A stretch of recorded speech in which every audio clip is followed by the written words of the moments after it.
சின்ன இடம் இருந்தா போதும், நம்ம ஓரமா பார்க் பண்ணலாம் அப்படிங்கிற எண்ணம் தோணும். நிறைய பேர் டூ வீலர் பார்க்கிங் என்ன பண்றாங்க, பார்க்கிங் ஏரியால பார்க் பண்ணாம கண்டபடி பார்க் பண்ணிட்டு போறாங்க. ஏன்னா ஒரு பக்கம் பார்க்கிங் கரெக்டா இருக்கும் வண்டி, இன்னொரு பக்கம் கிராஸா நிறுத்திட்டு போயிருப்பாங்க. நிறைய பேர் சைட் ஸ்டாண்ட் போட்டு போறாங்க பாத்தீங்களா. அது பார்க்கிங்ல கண்டிப்பா சென்டர் ஸ்டாண்ட் தான் போடணும். ஏன்னா அடுத்த வண்டி பார்க் பண்ணும்போது இடைஞ்சல் இல்லாம இருக்கும். அதனால பார்க்கிங்ல முக்கியமா நம்ம கவனத்துல கொள்ள வேண்டியது, பார்க்கிங்ல இருந்து எப்படி வண்டி எடுக்கிறோம், பார்க்கிங் எப்படி பண்றோம் அப்படிங்கிறது. இப்ப கார் பார்க்கிங் பாத்தீங்கன்னா ரொம்ப நேரோவா இருக்குது இடமெல்லாம்.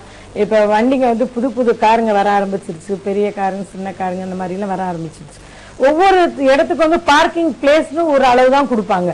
பெரிய காருக்கு தனி பார்க்கிங் பிளேஸ், சின்ன காருக்கு அப்படின்லாம் கொடுக்க மாட்டாங்க. அந்த பார்க்கிங் ஏரியால கரெக்டா நீங்க எப்படி நேரோவா பார்க் பண்ணணும் அப்படிங்கறத முறைப்படி தெரிஞ்சிருக்கணும். நீங்க தெரிஞ்சிருந்தாதான் பார்க்கிங் போது டென்ஷன் இல்லாம பார்க் பண்ணிடுவீங்க. இல்லைன்னா அப்படியே வேர்த்து கொட்டி ரொம்ப அப்படியே டென்ஷன் ஆயிடுவீங்க பார்க்கிங்ல. அதனால பார்க்கிங் நீங்க சாதாரணமா வண்டி கத்துக்கும் போது பார்க்கிங்கோட அவசியம் என்ன, பார்க்கிங் எந்தெந்த ஏரியால எப்ப எப்படி பார்க்கிங் பண்ணணும் அப்படிங்கறத முழுமையான தெரிஞ்சுட்டு தான் நீங்க பார்க்கிங் பிளேஸ்க்கு ஒரு சிட்டில கொண்டு போய் பார்க் பண்ண முடியும்.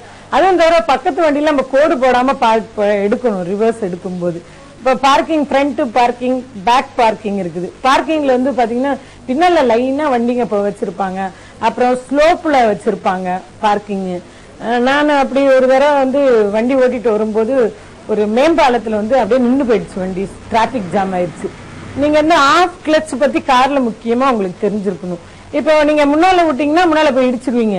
கிளட்ச் ஹேண்ட் பிரேக் போட்டு நீங்க அலர்ட்டா இல்ல அப்படின்னா பின்னால இருக்கவங்க உங்களை இடிச்சிருவாங்க. அந்த மாதிரி நிறைய சீக்வன்ஸ் எல்லாம் இருக்குது. அதனால நீங்க எப்படி ஆஃப் கிளட்ச் கார்ல ரொம்ப யூஸ் பண்ணுங்கிறது நல்ல தரவா தெரிஞ்சுட்டு தான் நீங்க கார் ஓட்டணும். அந்த மாதிரி கார் ஓட்டும் போது பார்க்கிங்ல நிறைய ஒரே இடத்துல இடமே இருக்காது, ரிவர்ஸ் எடுத்து பார்க் பண்ண வேண்டிய ஒரு சிச்சுவேஷன் வரலாம். அதனால உங்களுக்கு மல்டிபிள் ரிவர்ஸ் அப்படின்னு சொல்லுவாங்க. அதாவது left side reverse, right side reverse, centre reverse அப்படிலாம் இருக்குது. அதனால நீங்க வண்டி ஓட்ட கத்துக்கும் போது இதெல்லாம் நீங்க தரவா தெரிஞ்சுக்குங்க. ஏன்னா நீங்க அப்புறம் போய் கஷ்டப்படுறதுல இன்னொருத்தர் யாராவது ஹெல்ப் கேட்கணும், சார் கொஞ்சம் ஹெல்ப் பண்ணுங்க, இதை கொஞ்சம் பார்க் பண்ணி கொடுங்க அப்படின்னு.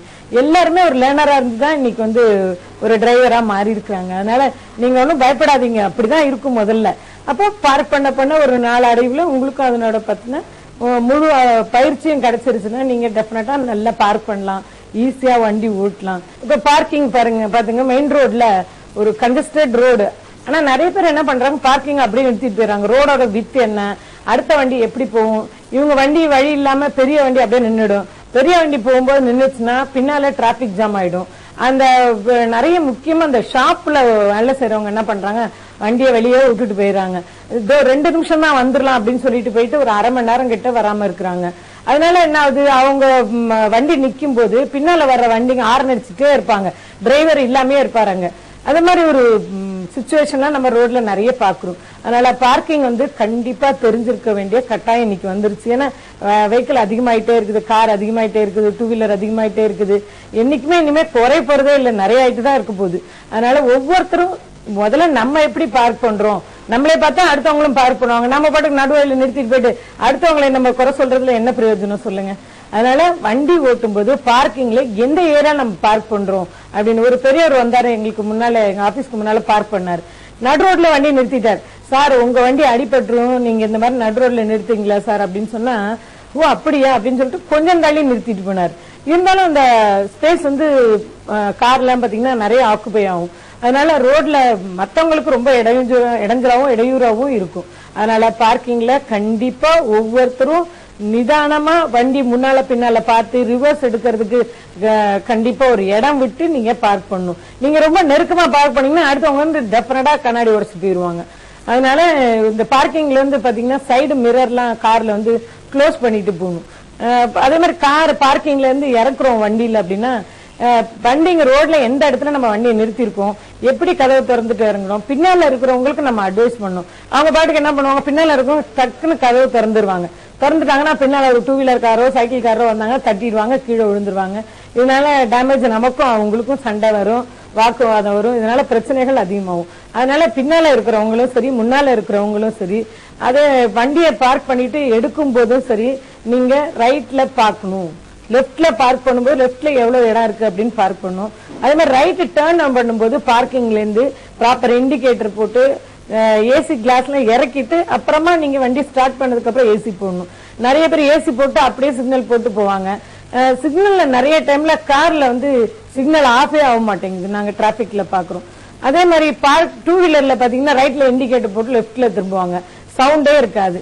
இது மாதிரி போகும்போது ஆக்சிடென்ட் ரிஸ்க் இஸ் மோர். ஏன்னா அவர் எந்த பக்கம் திரும்புறாருன்னு நமக்கு தெரியாது. நம்ம அவர் லெப்ட்ல போறாருன்னு நினைச்சு நம்ம போயிட்டே இருப்போம். அவர் திடீர்னு ரைட்ல எடுக்கும்போது பாத்தீங்கன்னா பிரச்சனை நமக்கும் சரி அவங்களுக்கும் சரி. அவங்க உடனே என்ன சொல்லுவாங்க, சாரி சாரி சாரி அப்படின்னு சொல்லுவாங்க.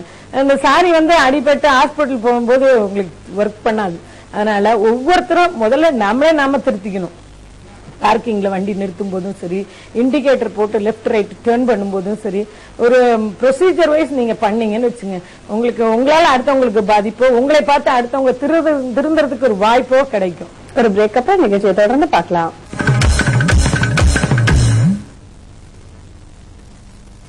உங்கள் ஜெயா டிவியில் ஒரு புத்தம் புதிய கேம் ஷோ. 12 இருந்து 15 வயசுக்குள்ள இருக்கிற பெண்கள் உங்க அம்மாவோட வந்து கலந்துகிட்டு கலக்க போற கேம் ஷோ தான் Brook Bond 3 Roses in Mom and Me. 12 இருந்து 15 வயசுக்குள்ள இருக்கிற பெண்களான நீங்க உங்க டீடைல்ஸும் உங்க அம்மா பத்தின டீடைல்ஸும் எங்களுக்கு எழுதி அனுப்பணும். நீங்க எழுதி அனுப்ப வேண்டிய முகவரி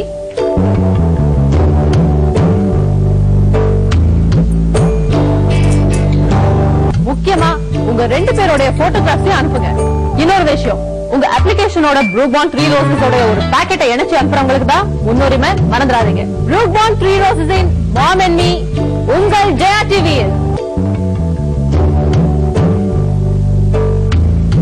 வழங்குவோர் அன்பின் கலவை ஆரோக்கியத்துடன் Brook Bond 3 Roses இன் புதிய நேச்சுரல் கேர்.